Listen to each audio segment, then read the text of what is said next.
Happy new year সবাইকে। নতুন বছরে একটা মিষ্টি দিয়ে আমার চ্যানেলে 2020টা শুরু করলাম। মিষ্টিটা রবীন্দ্রনাথ ঠাকুরের খুব প্রিয় ছিল। হ্যালো ফ্রেন্ডস, আমি ইন্দ্রাণী। ইন্দাস কিচেনে তোমাদের সবাইকে স্বাগত। আজকে আমার রেসিপি আম ফুলকপির সন্দেশ। মিষ্টিটা তৈরি করার জন্য প্রথমে আমি ফুলকপিটা অল্প জলে ভাপিয়ে নেব। একটু নুন দিয়ে দিচ্ছি।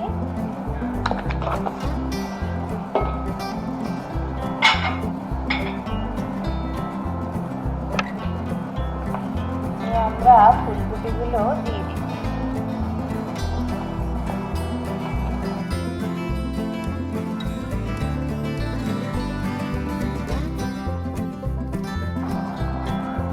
আমাদের ফুলকপিগুলো অল্প সেদ্ধ হয়ে গেছে।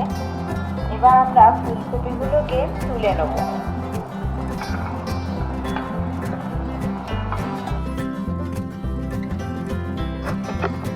আচ্ছা, আমরা ফুলকপিগুলো সেদ্ধ করে নিয়েছি। এবার আমরা ফুলকপির এই ডাঁটির অংশটা বাদ দিয়ে শুধু ফুলের অংশটা নেব।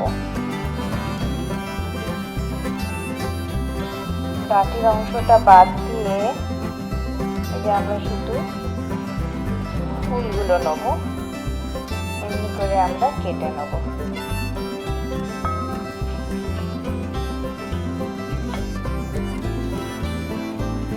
এটা আমরা নেব না। এইভাবে সবগুলো করে নিচ্ছি।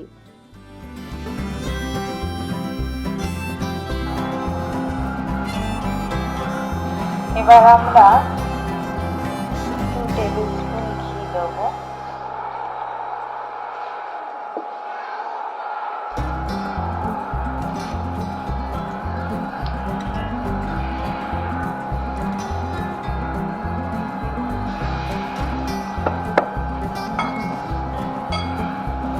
ঘিটা একটু গরম হলে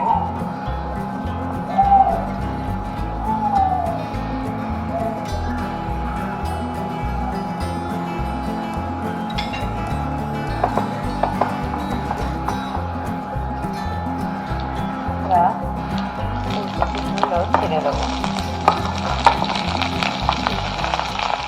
যেহেতু ফুলকপিটা সেদ্ধ করার সময় আমি নুন দিয়েছি, তাই আর মিষ্টিতে নুন দেবো না। নিয়ে ফুলকপিটা এবার ভালোভাবে ভেজে নেব। কপিটা অল্প ভাজা হলে এতে আমি কাজু কিশমিশ অ্যাড করে দিচ্ছি। তোমরা চাইলে নাও দিতে পারো, কিন্তু আমার যেহেতু ভাল লাগে তাই আমি অ্যাড করেছি।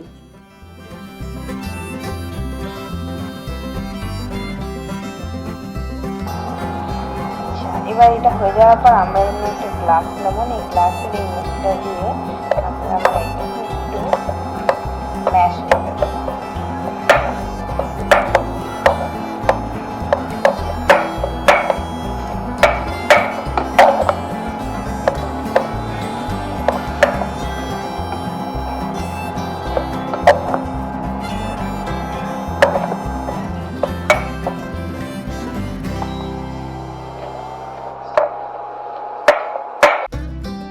তোমরা চাইলে এটাকে মিক্সিতেও পেস্ট করতে পারো, তবে আমি মিক্সিতে পেস্ট করে যখন মিষ্টিটা বানাই অতটা টেস্টি লাগেনি। আমার এই প্রসেসটাতেই বেশি ভালো লেগেছে মিষ্টিটা। এখন এতে স্বাদ অনুসারে চিনি দিয়ে দিলাম।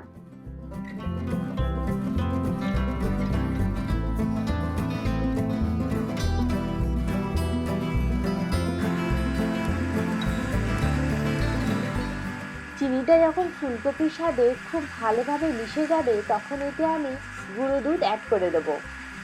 এখন এতে 2 টেবিল স্পুন গুঁড়ো দুধটাও অ্যাড করে দিলাম।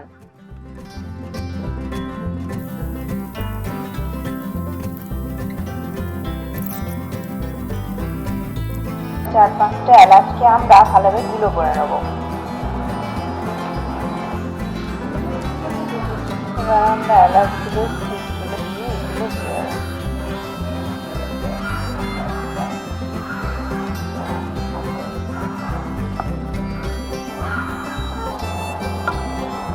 এবার আমরা খোয়া অ্যাড করছি।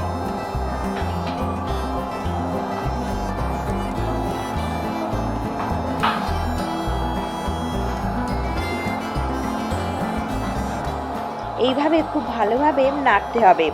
যখন কড়াইয়ের সাইড থেকে ছেড়ে আসবে তখন ভাববো আমাদের মিষ্টি রেডি। তারপর সেটাকে ভালোভাবে ঠান্ডা করতে দিলেই আমাদের ফুলকপির মিষ্টি রেডি হয়ে যাবে। ঠাকুরবাড়ির অথেন্টিক রেসিপি পাওয়া তো সম্ভব নয়, তাই আমি আমার মতো করে মিষ্টিটার কিছু ফিউশন অ্যাড করেছি। মিষ্টিটা রেডি হয়ে গেছে, এবার এটাকে নামিয়ে আমরা ঠান্ডা করব। মিষ্টিটা এইভাবে গোল গোল করেও সন্দেশের মতো সার্ভ করতে পারি।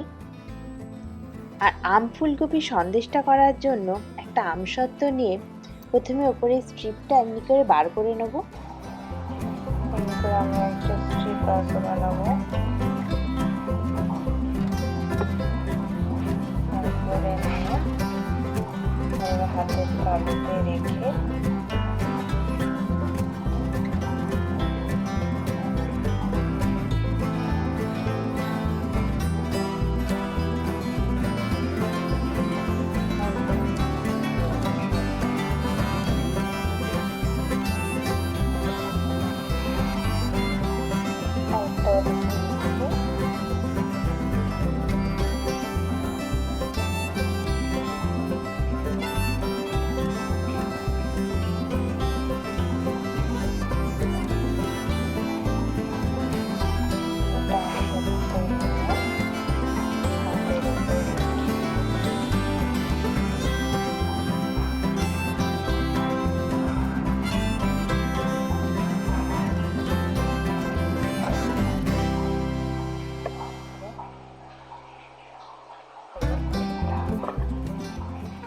তোমরা বাড়িতে অবশ্যই মিষ্টিটা বানিয়ে দেখো আর কমেন্ট সেকশনে আমাকে জানাবে মিষ্টিটা কেমন হয়েছে। ভিডিওটা ভালো লাগলে লাইক করবে, ফ্যামিলি আর ফ্রেন্ডের সাথেও শেয়ার করবে। আর নতুন নতুন ভিডিও পেতে আমার চ্যানেলটাকেও সাবস্ক্রাইব করে আর বেল আইকনটাও ক্লিক করে দেবে। তোমরা সবাই ভালো থাকো, আশা করব 2020তেও আমাকে এইভাবে অনেক ভালোবাসা আর সাপোর্ট করবে। সবাইকে আরেকবার হ্যাপি নিউ ইয়ার বলে বিদায় নিচ্ছি। দেখা হচ্ছে পরের ভিডিওতে।